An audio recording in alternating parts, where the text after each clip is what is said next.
everybody? Steve here with Speed Kings. We're back here with Jeff Holt doing another episode of Shooting the Shit. And we're going to go over a lot of new shit.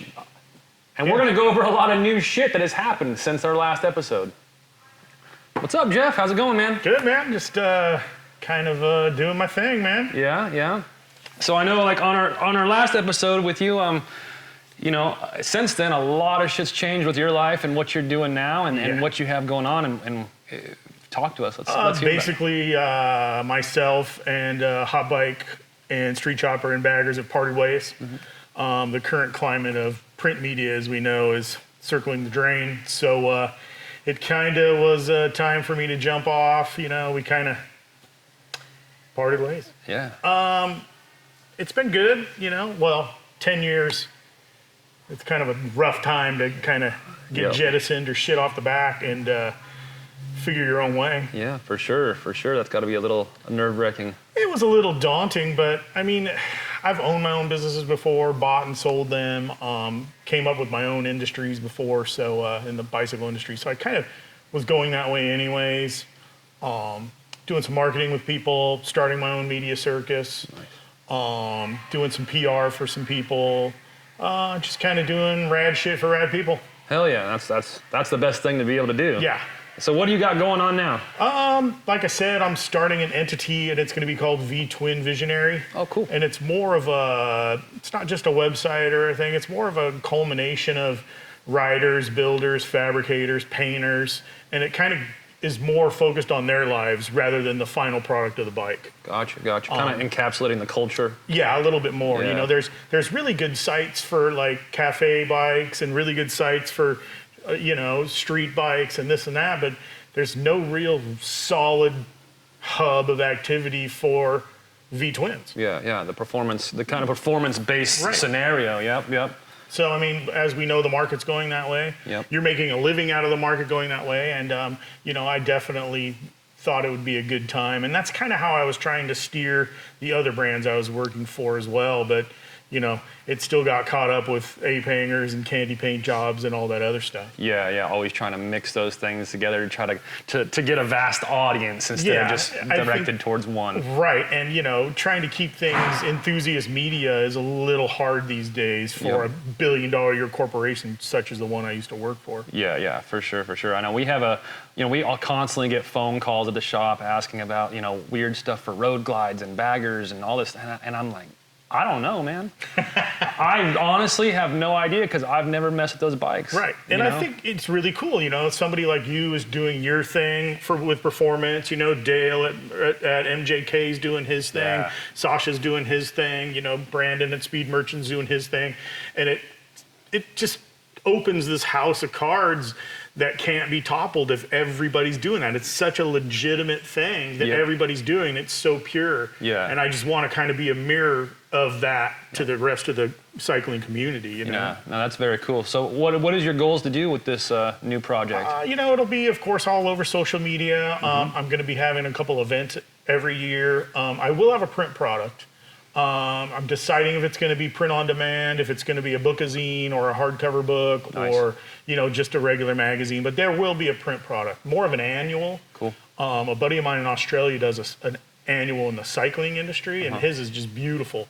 And I'll probably kind of, you know, I've been going back and forth with him on that. So I think it'll be kind of a year in review every year, something that somebody's going to want to keep. Gotcha. You know, either like on a their coffee table book? Yeah, either on their bookshelf or on their coffee table. That'd be awesome because I dig those coffee table books. Like something like sturdy, something that you can just pick up when you know, have it on there all the time and then be like, oh shit, let's take a look at this now, you know? And it'll be evergreen, timeless content. It won't be, hey, you know, in May, this guy came out with this, you know, blah, blah, blah, or this or that or the other, which is why people don't keep magazines and why people throw magazines away because there's no evergreen content. I try to keep all the old Easy Riders because it's got all those titties in it. Of course. And, you know, Frank Heisler is, you know, my mentor and God, and anything that guy did was the shit. Yeah, hell yeah.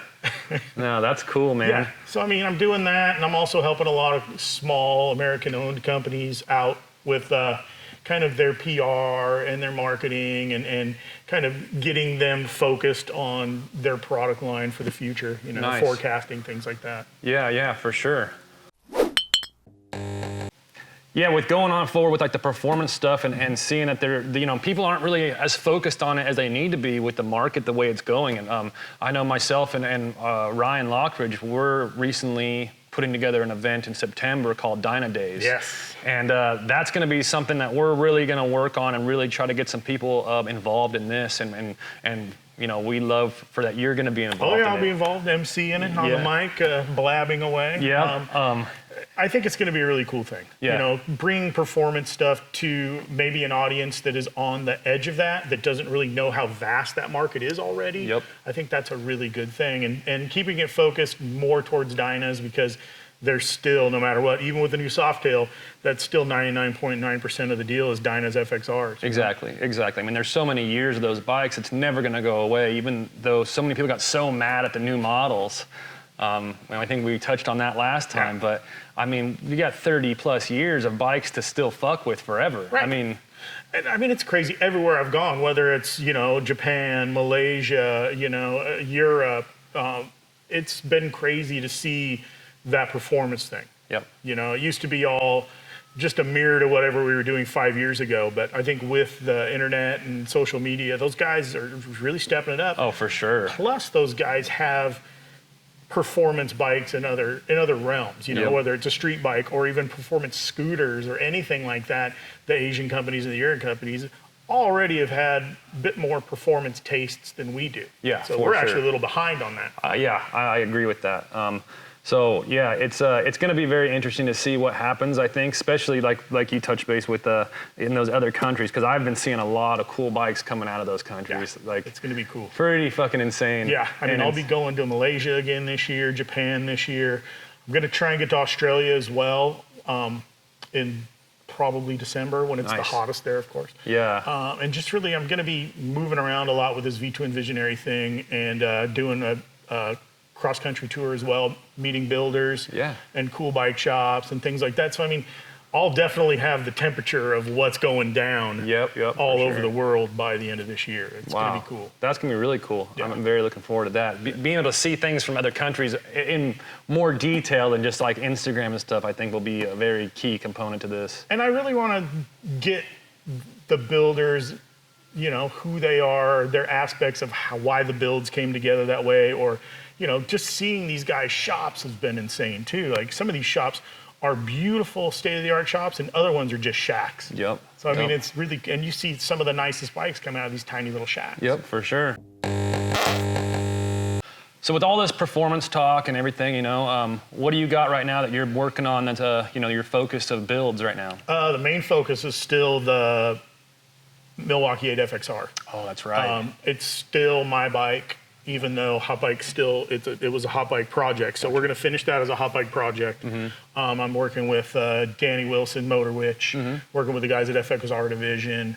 It's going to have Race Tech suspension, Jade affiliated wheels, and then the main focus is just getting that Milwaukee 8 fit in there. Yeah. Now, have you been there when they're trying to kind of mock that up? Yes. How is the size difference compared to an Evo? It's different. It's a lot wider, right? It's a lot wider. Yeah. And definitely with the top oiling system that the Milwaukee 8 has, you have to definitely cut way up into that backbone. Oh, wow. Danny says he might not be using that with the system he's coming up with for the motor. Gotcha. Where he's going to be using some sort of different valves and things like that. That guy's crazy. Yeah, so mad scientist. He's a super mad scientist. Yeah. And of course the bike has to be together by Born Free. Oh, that's coming up quick now. Yeah. So I think we're really figuring it to be a monumental build in a short period of time. Nice. Schultz has signed on to paint it.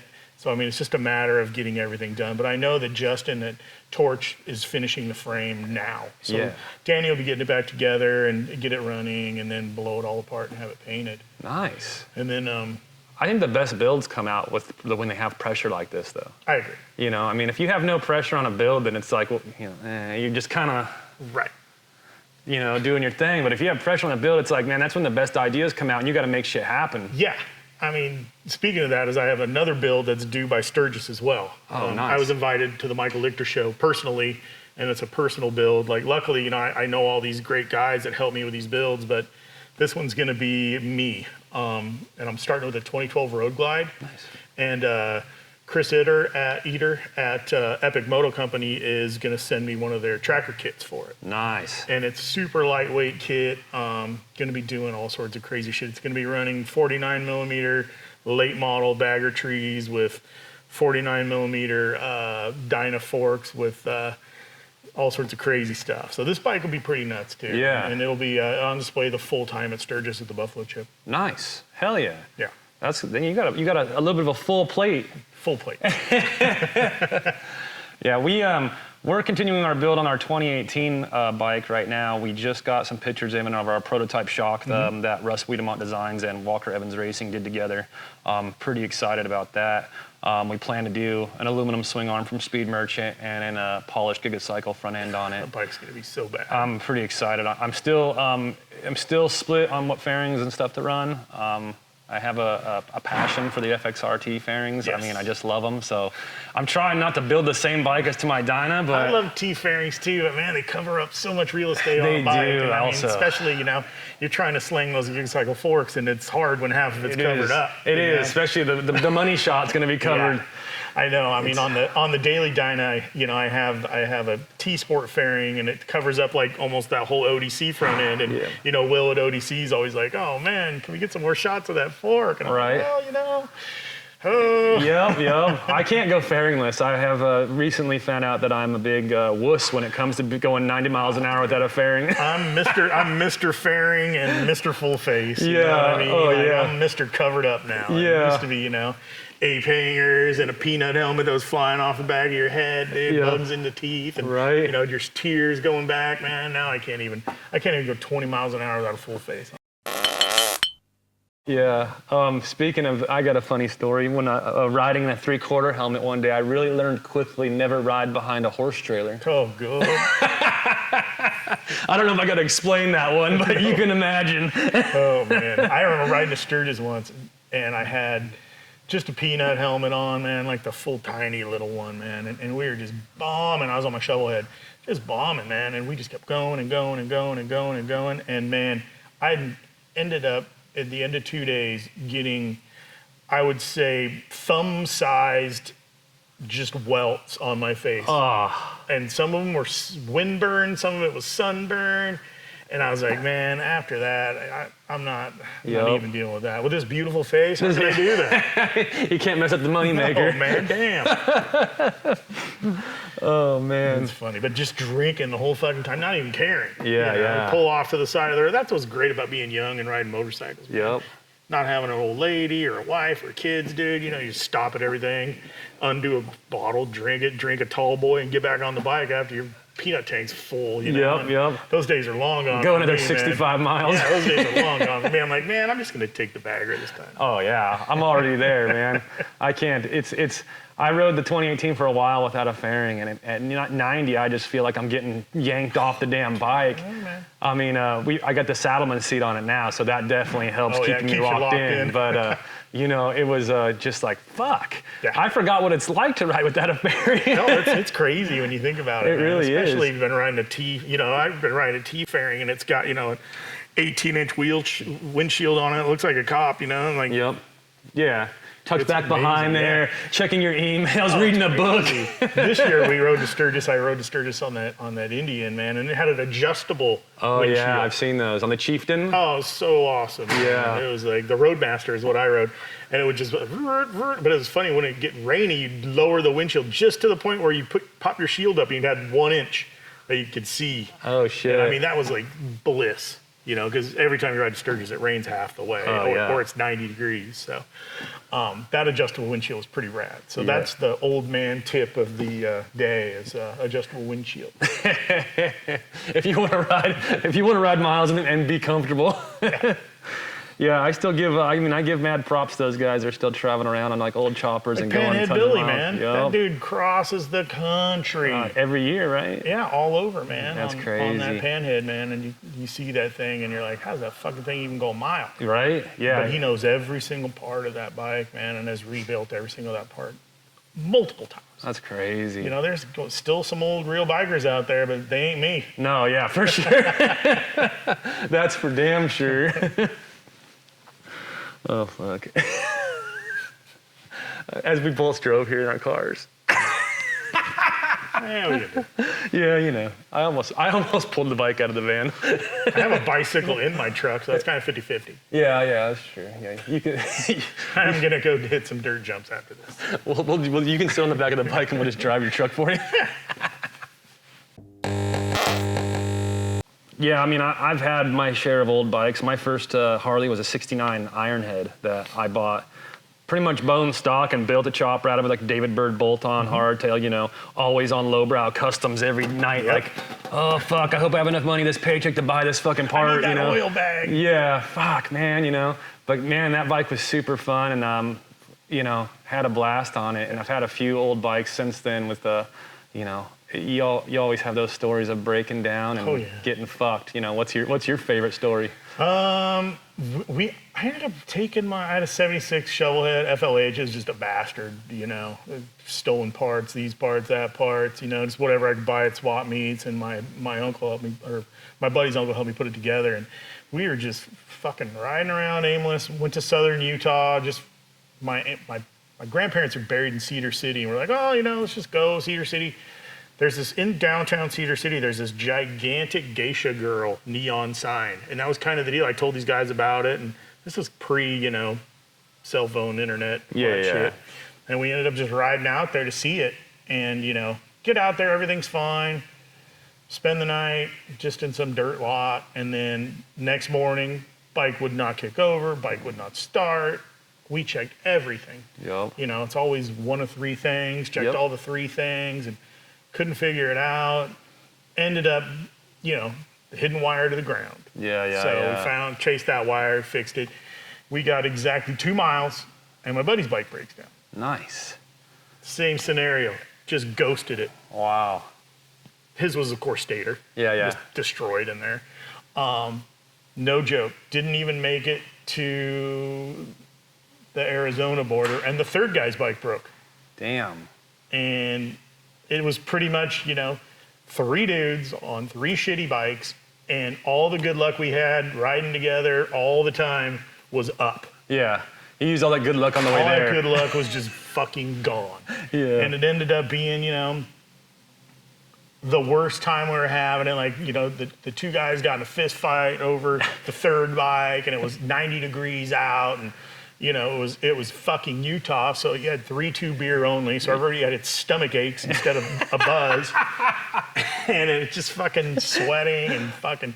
Finally, you know, everything leveled out. We ended up getting to Nevada, Mesquite, Nevada, and fucking drinking a ton, and the bikes worked, and ended up going to the casino and blowing all the money rest we had, and then my homeboy won $1,200. Nice. And we ended up fucking having a great time from there. But I mean, that's kind of the highs and lows of really getting out on a vintage bike. It definitely is. And getting it going. Yeah, I don't have those big long journeys like that on them, but I do have quite a bit of journeys on some vintage bikes, and you know, they always would start out rough, but you know, as long as you made it home, it was always a fucking blast, man.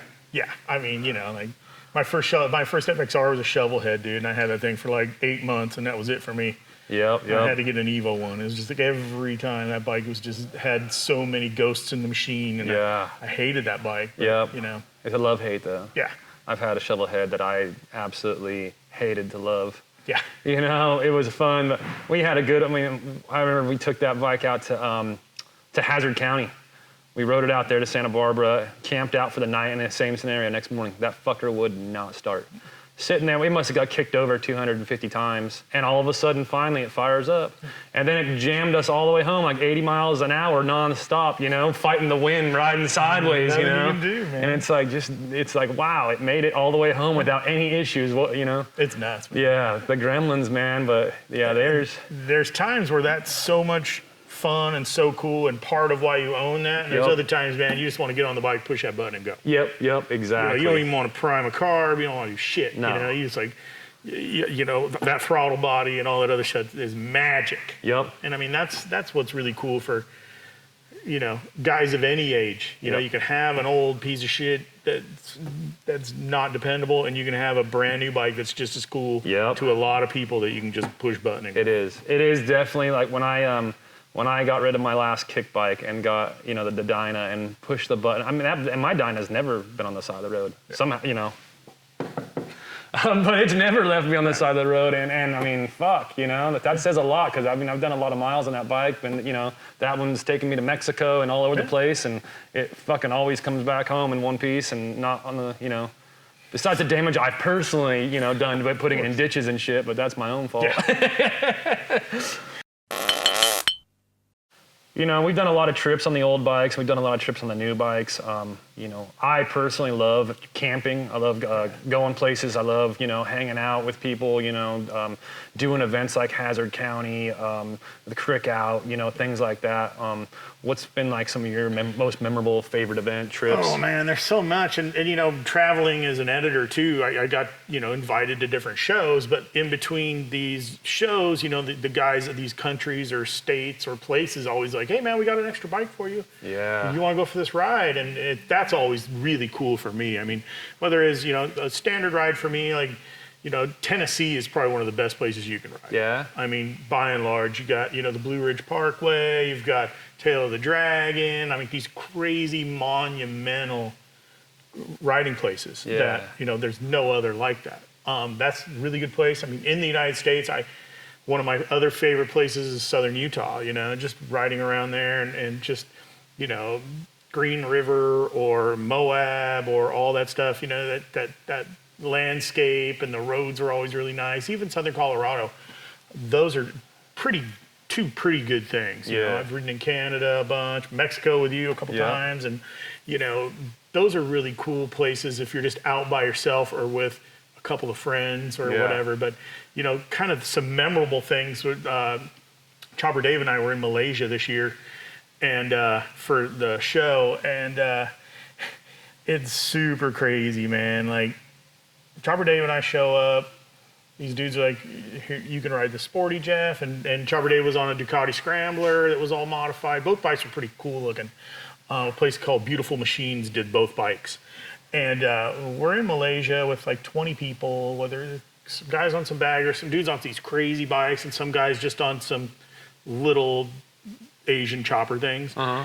And so we pull up and we're talking to the guys, and they're like, okay, well, we're going to go up to this hill up here, this mountain pass up here. And we're like, cool. And he's like, well, be cool and stay behind the cops.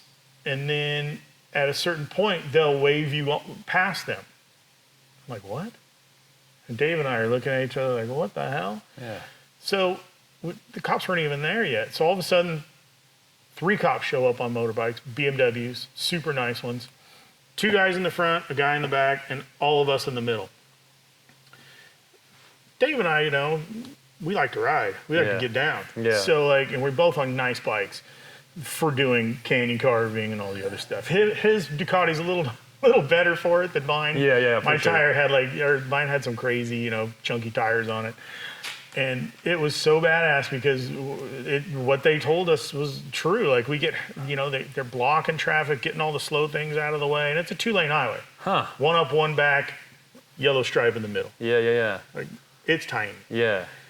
And all of a sudden the cops just, and the dude just goes, and I look at Dave looks at me and kick that fucker down and jam. And we were flying. It was so fucking amazing. What the fuck? Like, the cops, the one dude was way ahead, pulling over, tractor trailers. Wow. For us to just jam up this hill, went up to the top, hung out, ate some amazing food in some crazy little shack, and then rode down the same way. No way. It was the most amazing ride I've ever done in my life. Wow, what a trip. All the people from Art of Speed Malaysia, man, like, they are the sweetest, kindest, nicest people, man. And, that country is cool. The food is great. The people are great. And I mean, you need to get there sometime. Yeah, for sure. Now, what we were talking about, and I know that you are a big foodie. Yeah, man. You know, I'm just a fat pig. I wouldn't call myself a foodie. I'll eat junk. I'll eat anything, man. And one of my favorite things about like your Instagram and your traveling is all the food and primarily snacks, because I love snacks. I think we bonded over that before we really even knew each other. We pretty much did. Like the brotherhood you and I share now was bonded over shitty junk food. Yep. Because I know when I find something I'm like, what in the fuck? I gotta send it to you. The craziest fucking things. I was like, what the hell is this? Where did you get it? How can I get it? You know, and you're like, I already got you one. I'll mail it to you. And oddly enough, I don't even really leave Southern California. It's just you gotta have the eye. Like people even, my girlfriend Maggie and other people are like, hey, where do you find this shit? I was like, at fucking Ralph's. Yeah, man. at the craziest places. Yeah, and that places you wouldn't expect. Right. Like, I was finding those Guinness chips for a while. Those steak ones were so amazing. They were so good. Every time I would go there, I'd buy a bag and just get drunk and eat the Guinness chips. So good. With Coors. Yeah. You're like, fuck Guinness. I'm gonna eat the Guinness chips with some Coors. Exactly. What has been like your favorite, I guess, country place to go and find some, weird snacks? That's a hard one. Yeah. I hate to keep going back to Malaysia, man, but Dave and I flew in to Malaysia and we got there at like 7:30 p.m. And it was a Sunday or a Monday night. And you got to remember, Malaysia is it's a fairly religious country. So a lot of stuff's not open late. Yeah. And there was one restaurant that was open late. The guy's like, yeah, it's down there. It's blah, blah, blah, and food. And I was like, okay. He didn't say halal or anything, but I was like, okay. So we go there. Nobody speaks English. Nice. It's 3 a.m. And there's just chunks of meat in different color sauces. Oh. And Dave and I are like, is it a rat? Is it a bat? Is it like an orangutan? What the fuck is it? And we just started give us that, and that, and that stuff was bomb. Yeah. But that was like really well prepared food. I mean, as far as junk food for me, there's no better place than Japan. Yeah. Because there's every corner in Japan, no matter where you go, there's convenience stores. Nice. There's even 7-Elevens there now and Circle K's. So you go into them, there's one called the Daily Yamazaki. And it's actually on the corner right where you walk into the Moon Eye show. And what's cool about Japan and their convention centers is they're not like the ones here where you gotta walk in and buy $18 beers and whatever shitty nachos they have. They don't do concessions there. There is machines outside or the Daily Yamazaki, and then upstairs from there is a 7-Eleven. So literally you walk through the store to get to the show. Nice. And it's all regular price. Hell yeah. And they have all sorts of things. Like you can literally get like an octopus arm on a stick in broth that you just pull out and give them money and eat it. And then, there's all these buns and there's all sorts of crazy street meat there in the store, like yakitori stuff. And then the bag of chips, the chips they have, for me, I'm a chip guy, are amazing. Yeah. But I mean, as far as junk food in Japan is number one. Damn. Yeah, I've never had I guess I've never been fortunate enough to leave the country besides Mexico. So, is that because the law won't let you? No, I got past that. It's just now it's just taking time to do it, Yeah, I mean, I think you in your position working so hard getting that company up and off the ground, now you can take a little time. You and the missus need to travel a little bit. For sure, yeah. I plan maybe to this year to, I've never been to the East Coast either, so this year I am planning to go to the Buffalo Shuffle. Yep. Out in New York. So I got a bike waiting for me out there, and I'm gonna do my best to head out there in August and cool. Yeah, go eat do a bunch of weird food. Eat some weird food and try out the East Coast for a minute, and see some people I don't get to see. And I mean, if you're in New York, man, and, in and around New York, I mean, you definitely got to go into New York City. Yeah, I would definitely. And you got to get Brooklyn pizza, man. I mean, there's nothing in this world like Brooklyn pizza. Yeah. I'm gonna tell you that right now. Even you can get some hipster pie and it's good, but if you get, some of the Al's Famous or Famous Ray's or famous whatever, man, like that pizza will change your life. I like the sound of that. Like it'll fucking change your life to the point where like you get a slice of grandma's and it's thick, it's a square, it's not like your standard big pizza. Dude, I crave that shit. Like I wake up and crave it like crack, and it's half a continent away, and there's no place you can get it in California. Damn, I don't know. Now I don't know if I want to try that. It'll ruin you. I'm gonna do just one day flights to Brooklyn for a slice of pizza. For lunch. I'm calling up Aaron at First Manufacturing. Hey, bro, can you next day air me some pizza? Get some dry ice and ship it just over. Fucking throw it in there. No, but I mean, it's the food thing and the travel thing, I mean, that's why I do this. Yeah, You yeah. know, I love motorcycles and I love motorcycle builders, fabricators, painters. I love all the people in that community. Yep. But it's kind of, you know, that is my job. My job is everybody else's fun. Yep. So like, I need to find other things as an escape. And the travel times, the food, the fun I have, you know, not talking about motorcycles, talking about punk rock, Yep. talking about, you know, all that other shit is what makes my job and what I do fun. Hell yeah. Yep, no, I definitely agree with that. Motorcycles can definitely encapsulate your life.